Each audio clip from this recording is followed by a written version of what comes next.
Figured it was about time I shaved my fucking scraggy ass face. And as well as talk about another movie. Today, we're going to be talking about A Brighter Summer Day, which is directed by Edward Yang. This guy directed Yi Yi, which is one of my all-time favorite films. It was incredibly emotional with fantastic writing. I really connected with Yang's style of filmmaking when I saw Yi Yi. So I bet that you can guess that this has been pretty high on my watch list ever since. Now, I fucking loved Yi Yi with all my heart, but to be completely honest, without any exaggeration, A Brighter Summer Day is even better. This is a film that tells the story of a young teenager who experiences first love, camaraderie, and injustices in 1960s Taiwan. This is a film that has a colossal runtime of 3 hours and 50 minutes. But in the moment, it flies by. This film honestly felt like a 2-hour movie rather than a 4-hour movie. Most of that comes from how invested I was in the characters. They're all performed fantastically, every teenage actor was well cast, and every character, no matter how small, feels very lived in and realistic. The main character especially was incredibly investing, and while he wasn't always relatable, he still always felt like a real kid. Chang Chen did a legitimately amazing job, and I also respect the intelligent decision to cast his real-life father to play his father in the movie. Lisa Yang's performance was also amazing. Her character had this quiet charm to her that I really connected with. In fact, she was probably the most relatable character in the entire film. Edward Yang's direction was unsurprisingly top tier. What I absolutely love about his films is that they usually tackle heavy themes, but always manage to feel very warm and homey. This film in particular tackles themes of first love, identity, betrayal, loyalty, and accountability. This film is certainly depressing at times, but it communicates that the depression is only there because depression is just a part of life.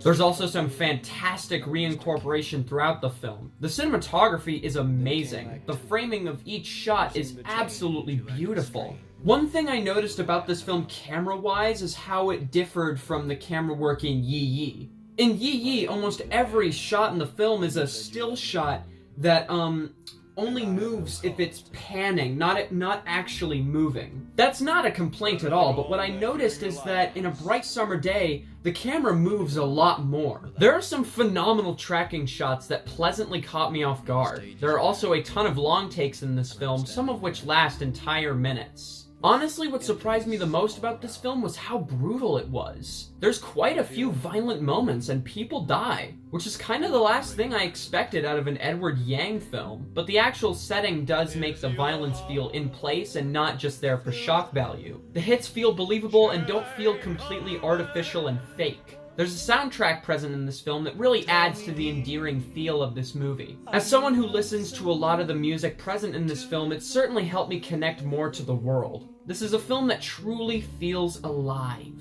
The colors are striking, the actual setting of the film is incredibly beautiful, everything feels realistically presented, and every story beat feels purposeful. For a film that's nearly 4 hours long, I don't feel as if a single scene is pointless or any story thread wastes time. The characters were investing, their stories felt real, and the conflicts had actual consequences. Everything felt genuine and nothing felt faked. The cinematography was dynamic and beautiful, the music was well used and fit with their respective scenes. This film felt a lot like a warm hug that I so desperately need in times like these. Everything about this film just screams masterful. I've only seen 2 Edward Yang films, but I've been incredibly impressed with what I've seen, and I'm incredibly excited to check out more in his catalog. I loved Yi Yi, but A Brighter Summer Day hit every beat perfectly for me. Check this out when you can, and give Yi Yi a watch too.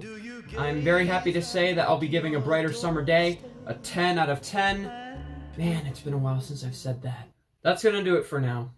Thank you very much for tuning in to this video as usual. I've got more videos written, I just gotta get them recorded.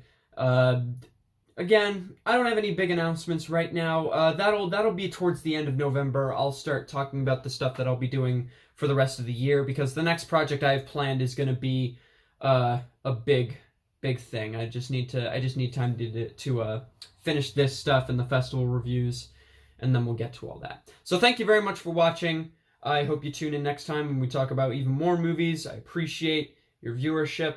I'm Cynic, the Critic. I'm going offline for now.